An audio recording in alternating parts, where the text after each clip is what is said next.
Hi everyone, for those of you who don't know me, my name's Sonya Jones and I'm the Curator of Collections at the Robert McLaughlin Gallery. I'm so excited to share with you the latest permanent collection exhibition called Journeys. So as you know, we're open to the public now. You have to wear a mask when you visit us, but I thought I would share this exhibition with you in a more intimate way. And so you might notice that I'm not wearing a mask, but I just wanted to let you know that the camera crew is. And so we are trying to practice safe distances. So I thought I would tell you about how these shows come together. So what goes into selecting the artworks and how does the theme get chosen? And so the theme this time is journeys. And so when I'm looking at the different aspects of how to explore that, I'm coming at it from different angles. And so some of the things that go into selecting artworks is that I want to make sure that I'm showing a wide variety of the works that we have in our incredible collection. And so that includes different mediums, so painting, prints, photographs, sculpture. But I also want to make sure that we're showing a diverse representation of artists. Another thing I really try to ensure is that we show a balance between historical and contemporary work, because that's really reflective of our collection. I also make sure that it's an opportunity to showcase new acquisitions, so new works that we've added to the collection. I also really want to ensure that I'm including local artists, so artists that live locally that are represented in our collection. That's really important to us. And so that's the kind of things that I'm thinking about when I'm selecting works. And so this theme came about through kind of different works that I found connections with, and it kind of emerged from there. So let's take a journey through the collection together. So the first work that starts off the show is this beautiful little drawing of a foot walking in action. And it really kind of starts off this first section called Going Places.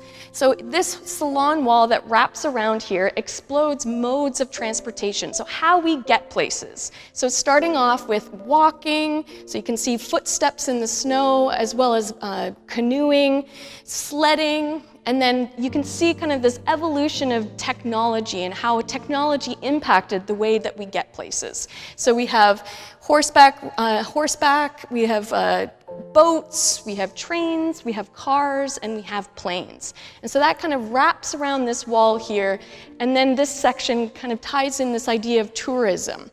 And so different ways of experiencing places. The next work that I really want to get into is this work by Vesna Perunovic that's called Moving Monument. So this 8-photograph series showcases an unseen person holding a single mattress, photographed in different locations in New York City.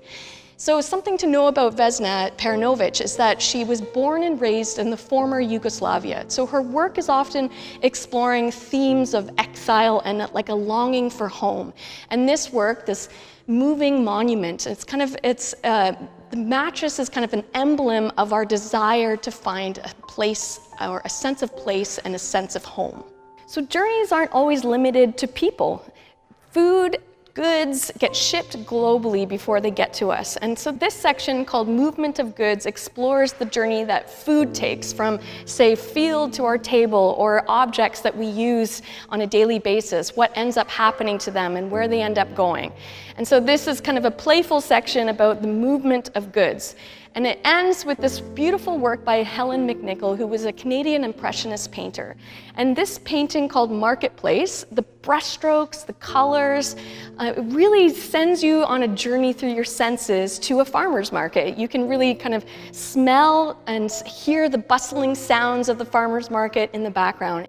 This section here is called Wandering Artists, and it explores artists that traveled great distances or not so great distances to gain a new perspective or a new outlook. And so this section right here in particular shows Canadian artists that were just exploring different areas of Canada, and in some cases almost close to their own backyard. And so the work I'm going to talk about specifically is this work by Lauren Harris called Houses Chestnut Street. And this work is kind of a heavy hitter in our collection. It's really important, and it's quite a famous painting. Lauren Harris was, a very wealthy individual. He came from a conservative, wealthy family and actually lived in Forest Hill, Toronto. And so here he's visiting, working class neighborhoods to kind of explore them, and in this case, the Ward in Toronto. He actually said that he would visit these neighborhoods because he was really fascinated by the spirit of Old York.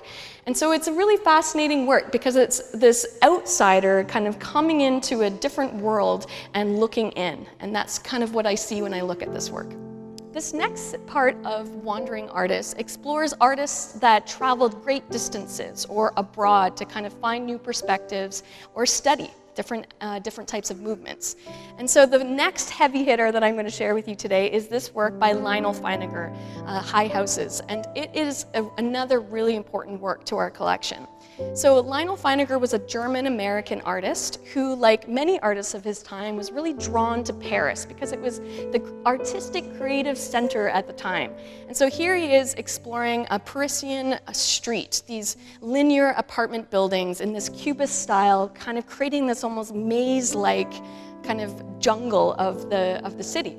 But what's really interesting about Feiniger is that during the rise of Nazi power in Germany, his art was deemed degenerate. And so he had to flee his country and where he settled in New York City.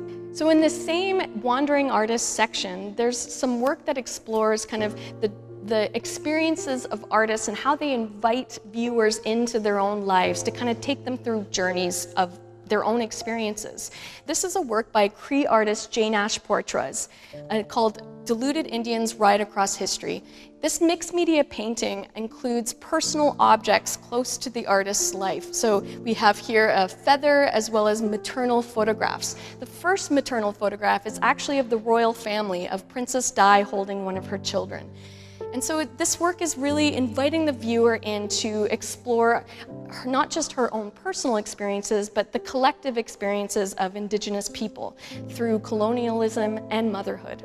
So the last section of the exhibition is called Spiritual Explorations, and it includes works by artists that were really exploring their own spiritual experiences or depicting their own spiritual experiences.